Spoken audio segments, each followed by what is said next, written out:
Sahabat-sahabatku yang mencintai Allah dan diberkahi Allah, ketahuilah dalam hidup ini Allah menciptakan kebaikan dan keburukan. Kebaikan disupport dengan kebaikan yang dilakukan oleh para malaikat, keburukan disupport oleh yang namanya syaitan. Dan syaitan ini Masya Allah ya, dalam rangka menjerumuskan manusia dalam kesesatan. Ternyata luar biasa. Setan setidaknya memiliki 3 kedahsyatan. Yang pertama, kerennya setan ini Pak, setan bahkan mampu menggoda seorang nabi. Ya, dalam surah Al-Baqarah ayat 36 kita bisa lihat bagaimana syaitan mampu mengeluarkan ayah tercinta kita Nabi Allah Adam alaihissalam dari surga.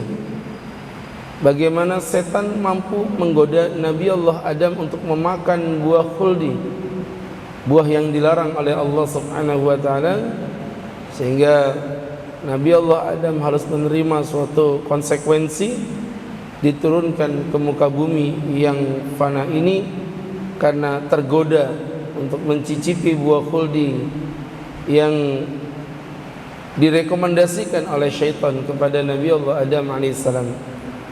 Jangan Nabi Adam, bahkan Nabi Muhammad SAW ketika beliau melaksanakan kejadian Isra wal Mi'raj, ketika beliau dimi'rajkan Allah ke Sidratul Muntaha, di tengah perjalanan sesuai dengan hadis riwayat Ibnu Abbas, Nabi dipanggil seorang laki-laki tua berwajah buruk rupa. Kemudian laki-laki tua ini berkata, "Ya Muhammad, oh Muhammad, anzir qalilan." Tunggu sebentar ya Muhammad, tunggu sebentar. Nabi jangankan menoleh, melirik pun tidak. Setelah lewat beberapa perjalanan, Nabi tanya kepada Jibril, "Ya Jibril, man hadha?" Siapa laki-laki tua tadi wahai Jibril? Qala, Jibril berkata, "Innahu iblis ya Rasulullah." Itu adalah iblis ya Nabi. Masya Allah ya. Jadi selevel Nabi saja diganggu, apalagi orang selevel saya, Bapak, Ibu, kita semua ini orang-orang awam ya. Maka Bapak jangan pernah merasa selamat dari godaan syaitan dimanapun kita berada Pak. Jangan dipikir kalau di masjid gak ada setan, oh sembarangan.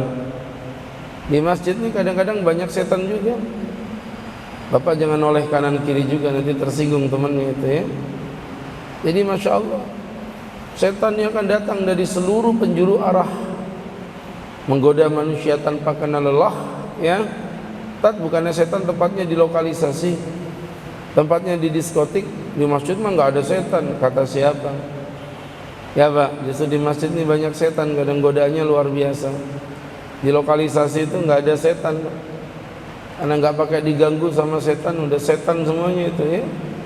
Jadi subhanallah teman-teman yang berbahagia, ini kerennya setan yang pertama, selevel Nabi pun ia goda. Yang kedua, setan adalah marketing yang handal. Maksudnya apa? Walaupun kedoknya sudah terbuka, tapi ia tetap mampu menipu manusia.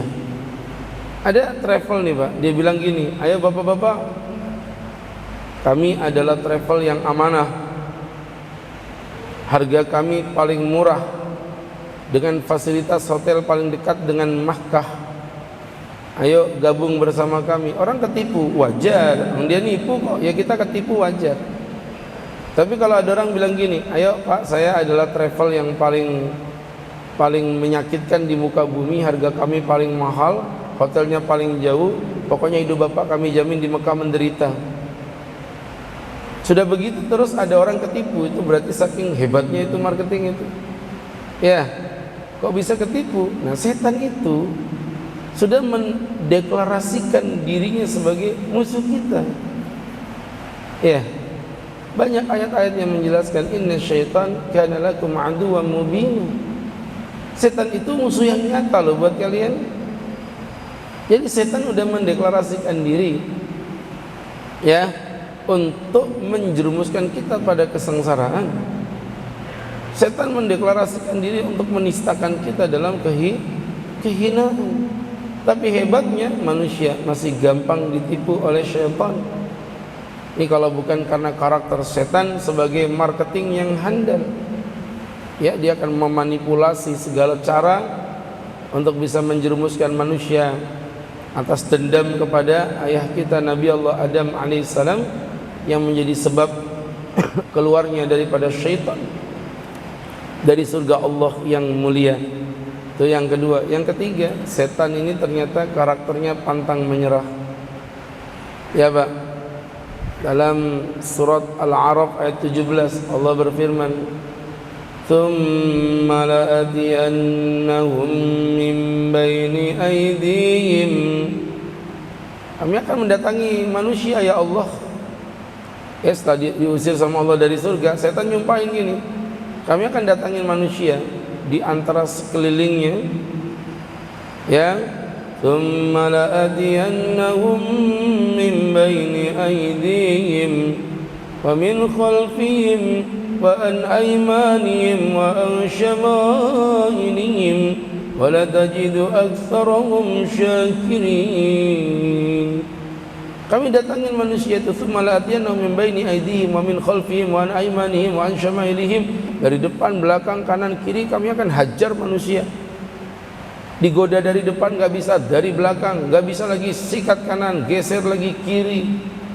Makanya saya sering bilang sama anak-anak pemuda-pemuda dakwah itu, boy, kalian ini ya, dakwah ngajakin orang ke kebaikan, ngajakin orang ke surga, ditolak dikit baper, tidak mau lagi ngajakin orang kebaikan.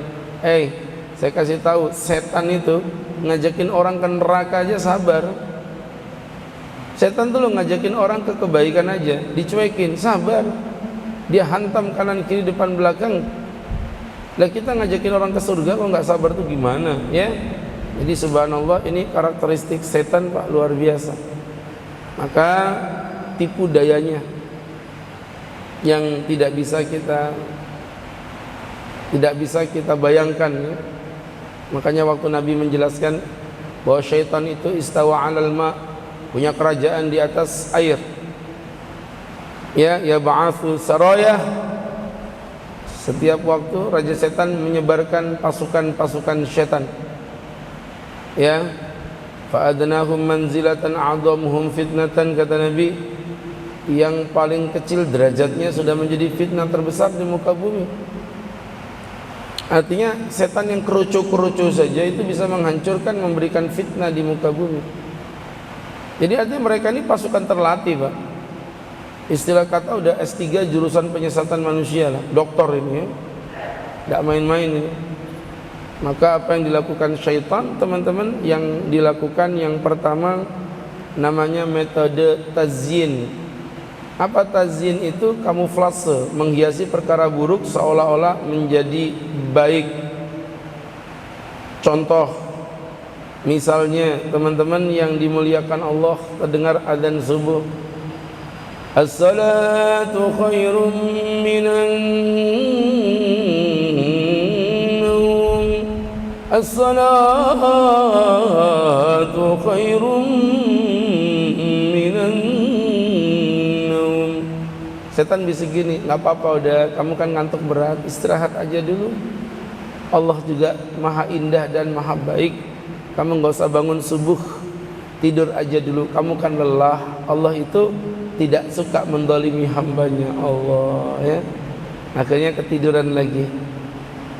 Ada laki perempuan berdua-duaan satu ruangan, kata setan nggak apa-apa, kan kamu kumpul ini untuk berkholwat juga untuk membahas tentang dakwah. Berdua-duaan laki perempuan nggak apa-apa, kan lagi bahas tentang dakwah. Subhanallah ya. Ada temannya mabuk, mabuk yuk. Enggak, mabuk dosa. Setan bilang enggak apa-apa, kan cuma nemeni orang mabuk aja. Ini menjaga persaudaraan, menjaga ukhuwah, menjaga persaudaraan, menghargai perasaan orang lain itu penting. Jangan jadi orang sombong, mentang-mentang kamu enggak mabuk terus enggak mau berteman dengan orang yang mabuk. Padahal bapak berteman orang mabuk itu menjadi wasilah setan menjerumuskan bapak untuk jadi orang mabuk. Itu namanya metode apa tadi? Tazyin, yang disebut dengan kamuflase, mengindahkan perkara yang jorok, mengindahkan perkara yang buruk, agar bapak merasa ketika bermaksiat dalam kondisi baik-baik saja. Ini yang pertama. Yang kedua, metode talbis. Talbis itu apa? Menipu. Jadi setan mencoba menipu pikiran manusia dengan meyakinkan bahwa larangan sebenarnya diperbolehkan dalam keadaan-keadaan tertentu. Gak apa-apa kalau keadaan-keadaan tertentu. Contoh misalnya, orang bisnis lagi hancur, bisnis lagi error, datang tawaran dari rentenir, "Dah bang, bisnis kamu makin hancur nih, kalau dibiarkan daganganmu makin habis nih ya. Dah, ini ku kasih modal ya, dari 100 juta bunganya cuma 10% aja. Bunganya cuma 10%. Ah enggak ah, ini riba, ini haram." Setan bilang apa? Enggak apa-apa, kan ini darurat. Kan ini darurat. Begitu setan, Pak. Masya Allah ya. Jadi namanya talbis. Yang haram tuh seakan-akan dimodel kayak jadi halal. Contoh lagi misalnya, ninggalin sholat dikarenakan ada rapat di kerjaan. Jadi kamu nggak sholat tadi bang? Enggak Pak Ustaz. Kenapa? Ada rapat di kantor urgent Tat. Nah kok nggak sholat? Ya Tat, namanya juga gimana ya? Kalau saya nggak rapat nanti saya dipecat. Kalau saya dipecat nanti saya nggak punya kerja. Nggak punya kerja, nggak punya pemasukan. Ustaz habis mau dikasih makan apa Pak Ustaz? Jadi ya udahlah, anggap aja ini dalam kondisi darurat. Subhanallah. Perempuan buka jilbab di kantornya, padahal dia berjilbab nih. Kenapa buka jilbab? Iya Pak Ustaz, saya buka jilbab ini karena memang ikutin aturan kantor. Tapi nanti kalau keluar dari kantor saya pakai jilbab lagi kok Pak Ustaz. Ini juga karena kondisi darurat. Nih cara setan tuh Pak, yang menggampangkan bapak jadi seakan-akan di model darurat. Padahal darurat itu yang berkaitan dengan nyawa. Ya, darurat itu yang berkaitan dengan nyawa. Itu yang kedua. Kemudian yang ketiga, namanya metode taswif, menunda-nunda. Jadi setiap bapak ingin melakukan kebaikan, setan akan berusaha untuk mengatakan entar. Iya, kamu nanti pengajian nggak apa-apa, tapi entar nunggu anakmu gede dulu SD. Kamu nanti mau rajin ikut sholat berjamaah nggak apa-apa, tapi tunggu nanti ya, kalau kamu jabatan levelmu itu sudah manajer. Kalau masih bawahan nanti kamu sholat berjamaah dimarahi sama bosmu. Itu namanya metode taswif. Ya, dikatakan dalam hadis, inna aktsara ahlin nari minat taswif. Kebanyakan penghuni api neraka adalah orang yang suka menunda-nunda. Saya ulangi lagi, kebanyakan orang di neraka adalah orang yang suka menunda-nunda. Makanya pernah saya tanya di sebuah kampus, Pak, adik-adik, kira-kira di neraka itu, maaf, di surga itu isinya orang baik apa orang jahat? Semua kompak bilang di surga itu orang baik apa jahat? Semuanya kompak bilang baik. Kalau di neraka kompak semuanya jawab jahat. Saya bilang salah. Yang benar di neraka itu juga isinya orang baik, Pak. Melotot mata mereka. Hei, Ustadz nih nggak salah ngomong kau Ustadz. Di neraka itu isi orang baik. Baik. Gimana sih? Loh, kalau sama-sama baik, kenapa ini surga ini neraka? Saya kasih tahu bedanya. Orang di surga itu baik tepat waktu. Orang di neraka itu baik tapi udah telat. Udah telat, Pak. Mana buktinya? Orang di neraka itu baik. Lihat bapak-bapak ucapan mereka yang ada di neraka. Rabbi, Tuhan, laula akhartani ila ajalin qarib. Ya Allah, andai kata kau berikan hamba kesempatan hidup lagi ya Allah. Ini orang neraka loh, Pak, orang di neraka ini. فأصدق وأكن من الصالحين. Aku berjanji bersedekah dan aku berjanji menjadi orang yang solih. Jadi orang baik apa jahat kira-kira? Pengen hidup, pengen sedekah, pengen hidup, pengen jadi orang solih. Orang baik ini, tapi kebaikannya apa tadi? Terlambat. Jadi ini soal waktu aja kan. Maka Bapak jangan suka menunda-nunda kebaikan, karena Bapak tidak pernah tahu sampai kapan kita meninggal dunia. Ada orang nih misalnya sholat subuh berjamaah, ketiduran, nggak sholat subuh, bangun-bangun jam 7. Pak Ustadz, apa saya langsung qadha atau qadhanya besok subuh aja? Langsung qadha, Pak. Man nasya shalah, barang siapa yang melupakan sebuah sholat, falyusalli idza dzakaraha, maka gantilah kapanpun ia mengingatnya, kapanpun. Besok subuh aja, biar sekalian qadha subuh di waktu subuh.